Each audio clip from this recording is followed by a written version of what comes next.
where do I pitch the rent? Is it right to pitch the rent at what the market says I should be getting? Or is it better to pitch the rent at a level that is going to attract a good level of interest?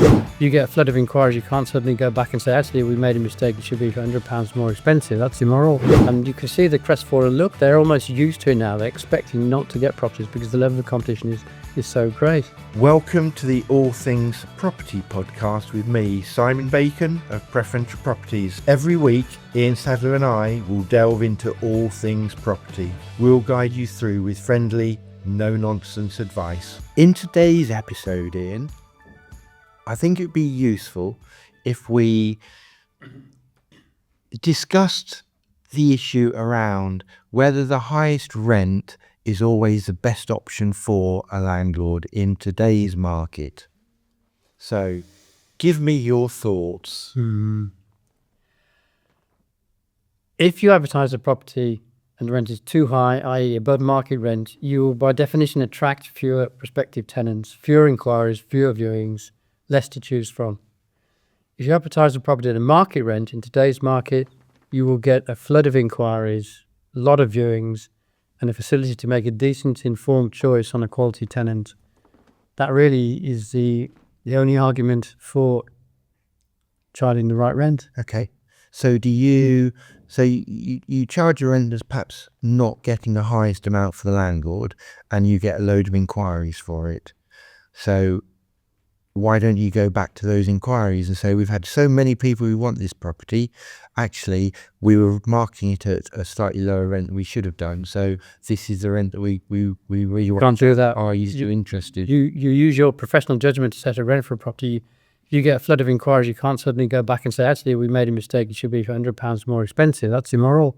Wouldn't a landlord say that, well, you messed up in the first place because you're letting it too cheap and you're losing me £100 a month or whatever? Just because you've had a flood of interest doesn't mean the rent is too low. What does it mean then?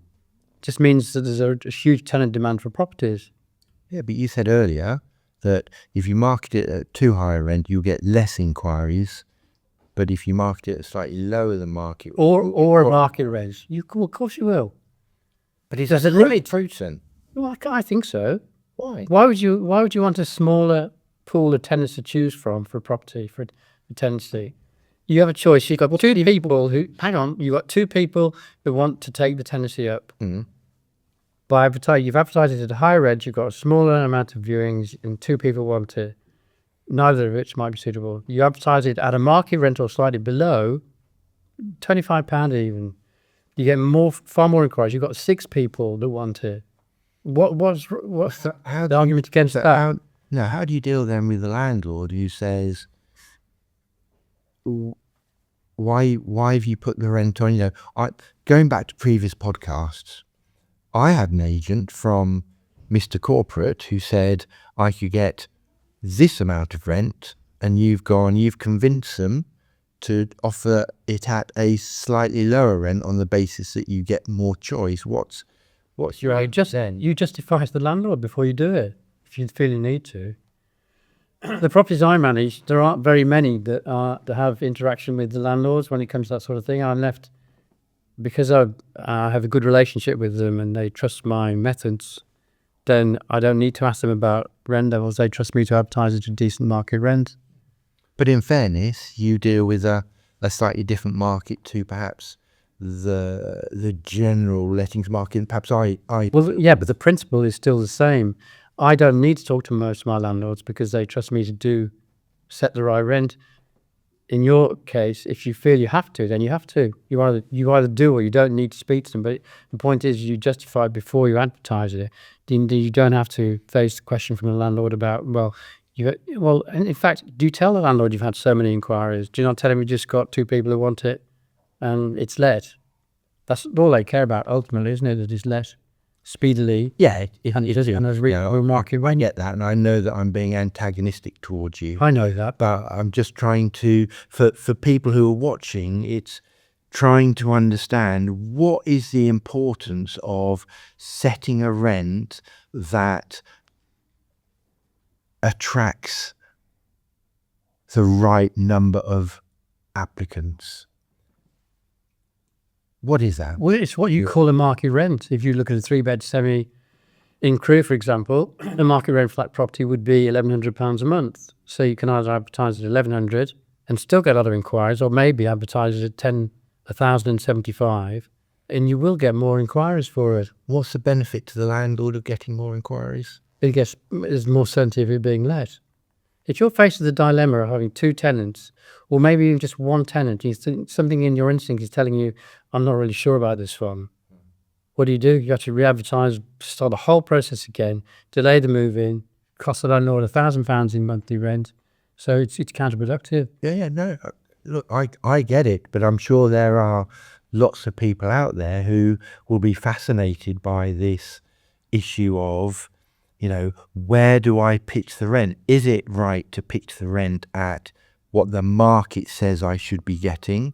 Or is it better to pitch the rent at a level that is going to attract a good level of interest that gives my letting agent the ability to select the right tenant? And then, of course, we get on to, well, what is the right tenant? Where does discrimination come into selecting the right tenants? That's a touchy subject. I would just say that I do feel sorry for tenants in this market. A number of people that I've taken for viewings, and I had 30 or 40 inquiries for property, narrowed it down to 10 potential viewings, taken them onto the viewing, and they said, do you have any other interest? And you say, I've got 8 or 9 more viewings today. And you can see the crestfallen look. They're almost used to it now. They're expecting not to get properties because the level of competition is so great. So, I do feel for tenants in this market.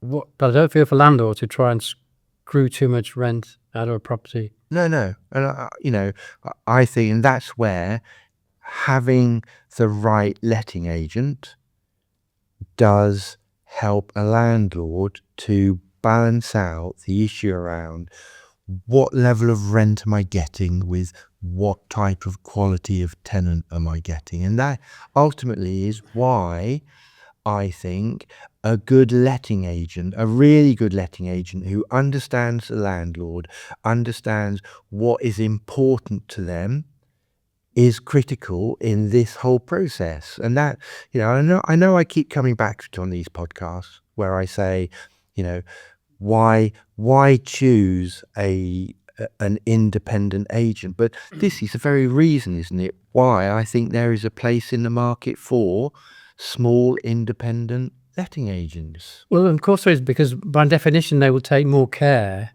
But maybe retract that. They're more likely to put a tenant in a property that's going to pass the references and be low maintenance. Whereas you might find some companies are based purely on turnover, figures, targets, how many lets can we do, how much fee income is this going to earn. For me, it's far more important. And the other thing, it's far more important to have the right kind of tenant in there that's going to cost you as little time as possible. So the more choice you've got to put a good tenant in there that you feel after the combined amount of years we've had in the industry, we have an instinct for when there's a tenant there that we feel totally comfortable with. Absolutely. And if you know that if you put that tenant in there, the amount of time you're going to take to manage that property is far less than putting a potentially problem tenant in there. Then maybe your instinct is saying, I'm not sure about this one. That could come back to buy you hugely. Absolutely. But then there's also that elephant in the room, isn't there, in terms of turnover of tenants. Because I think there are lots of landlords who would challenge how often, a good letting agent, like you said, a good letting agent would want to find the best quality tenant and potentially the tenant that's going to stay in the property for the longest period of time. But there are agents out there who actually will take a completely different approach, which is, So they'll be found out eventually, won't they? yeah, but what they will be doing is going, we're not bothered about how quickly that tenant vacates, and especially, dare I say it, the Renters Reform Bill, where tenants can move on much quicker because there won't be a first-term tenancy. I think this is an issue that, again, we as responsible independent agents have a real opportunity to help landlords to try and show that we're not in it for how many lets we can do each month, how quickly we can get a tenant in and a tenant out. My approach on it, if it differs to yours, is if somebody said to me, I'm looking to rent this property, I only want it for 6 months, who's looking to buy somewhere, so 6 months only, I would automatically favour another tenant. It wouldn't enter my head. When you think I wouldn't? I don't know. Tell me. No, I wouldn't. Good, because what was the average length of a tenancy, would you feel, in your portfolio? I would probably say 18 months to 2 years. Yeah. So that's acceptable, isn't it? Yes, absolutely. Yeah. You do get situations where a tenant will move in and you're thinking, you do the viewing and you think, yeah, really good tenant. And you then find out subsequently that actually they're only in it for 6 to 9 months. And that happens sometimes, but I've had tenants who have said, I'm looking at buying something, I'm probably only going to be here for 6 or 9 months, and they've ended up staying for 18 months. You have to take a Pragmatic view. Yeah, pragmatic view, and every single case, every single rental is different, and I will always come back to knowing your landlord, understanding what they need, and understanding what the tenant needs as well. How often do you speak when you're assessing a rent then for a relet?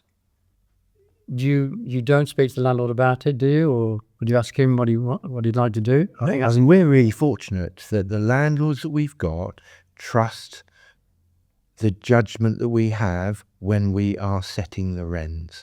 We will always notify them of the rent that we are going to be charging. So when the tenant's notice comes in, we'll write to the landlord to say the tenant has given notice, they're going to be vacating on this day, and we will advise them what rent we are going to be putting it on the market at.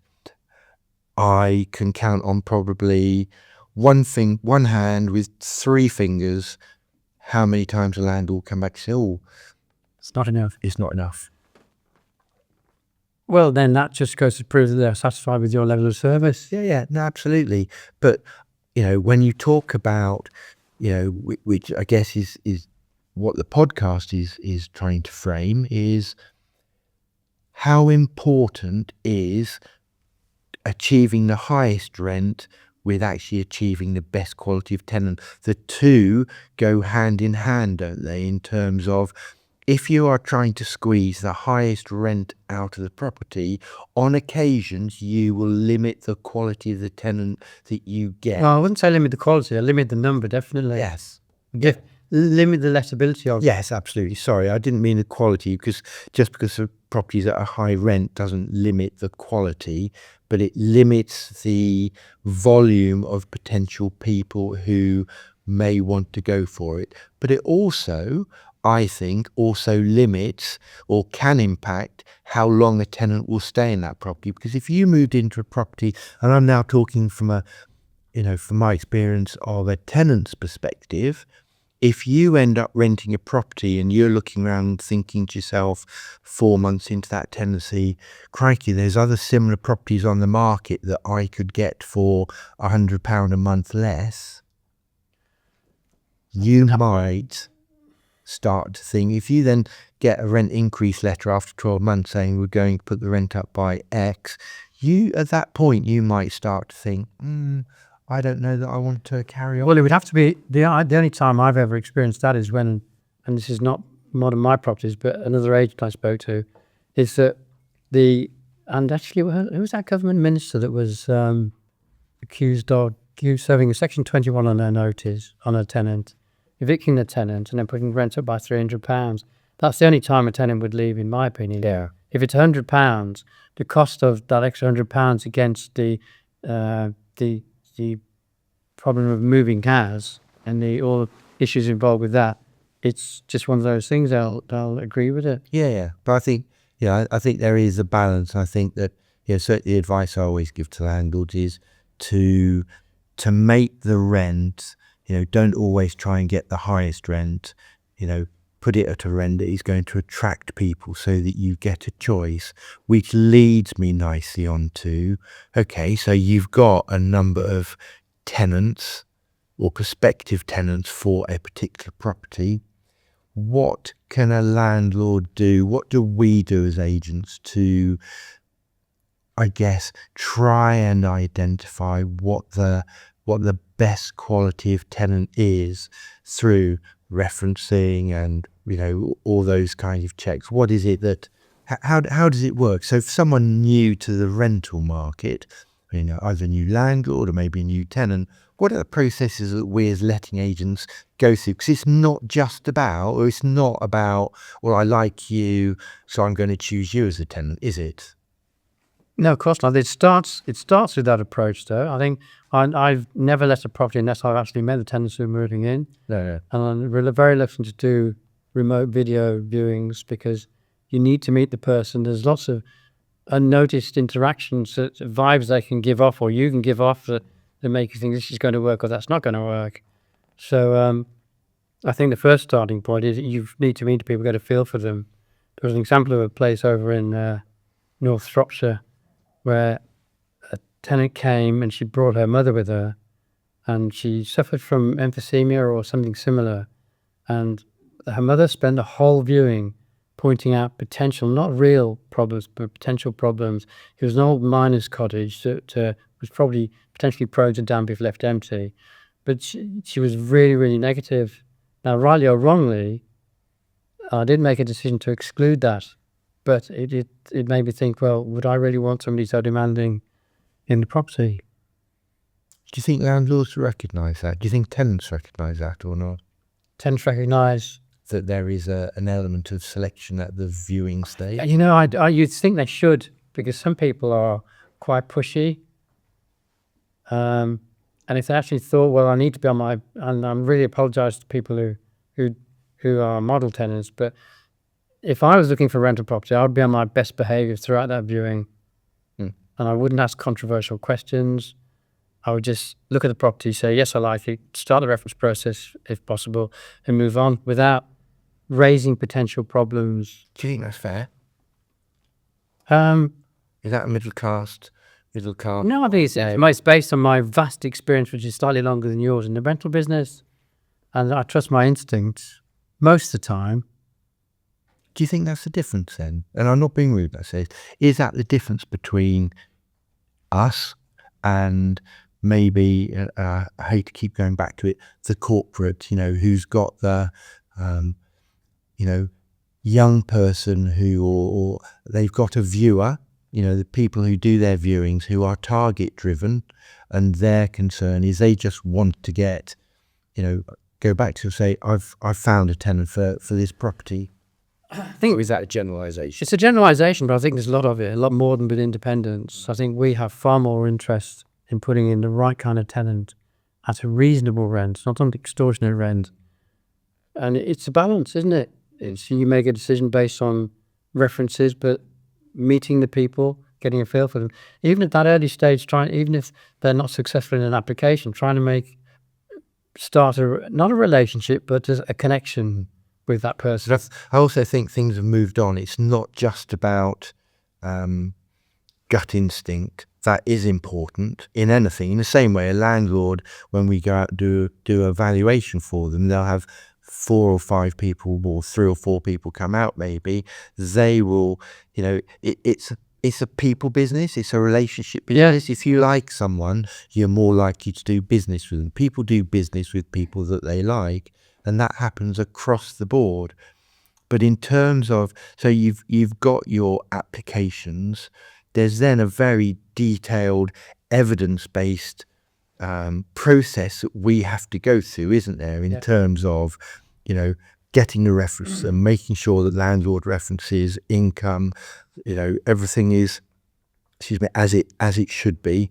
Then you've got the credit check. The number of times we end up with, we ask the questions to start with. Have you had a county court judge? Have you got adverse credit history? That doesn't come out until the application or referencing stage, which has an impact.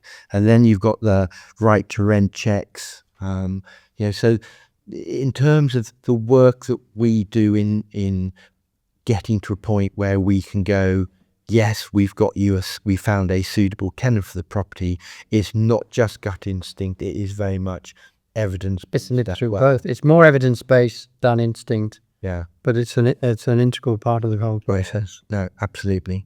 Okay.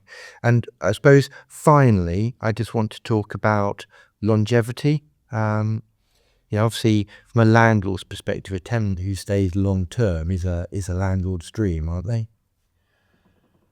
Subject to the tenancy going well, yeah, of course, because it's limiting the amount of fees they have to pay.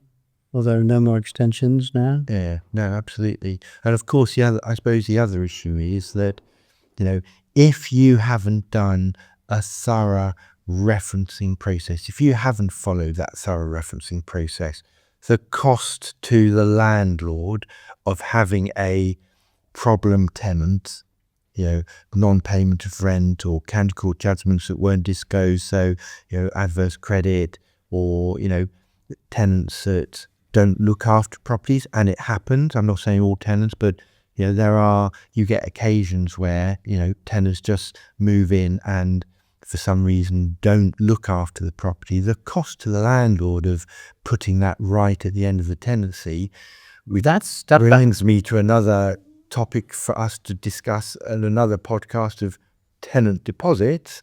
But that in itself is, you choose the wrong tenant, you have potentially long-term costs associated with that. In the same way, and let's be fair to everybody here, that a tenant can move into a property, and if you haven't got a good landlord, they suffer in the same way. So it's very much a case of good quality landlords and good quality tenants it's the holy grail for people like you and I, isn't it? Absolutely. And hopefully, landlords will recognise that, again, when they're choosing which letting agent to use, questions to ask around how they select tenants, what they're looking for, etc. You have to make your prospective landlords understand that you want to put a tenant in that property that's going to give them the least amount of worry. So, Ian, I think that's been a really interesting episode. It has. One that maybe has helped to challenge some of the myths that are out there in terms of whether it's worth charging the highest rent, how that impacts the quality of the tenant, and the kind of checks that we go through as letting agents to make sure that we are protecting landlords and properties by going through a thorough screening process. So what I would say to our listeners is, if you have any queries or thoughts or concerns about how to select the right tenant or the kind of processes you need to go through, then please do give us a call and we can talk it through with you. Thank you for listening. Thanks for tuning in to this week's episode of the All Things Property podcast. If you found this episode useful, don't forget to subscribe, like and share. These things really help us reach the people who need to hear this advice. See you next week.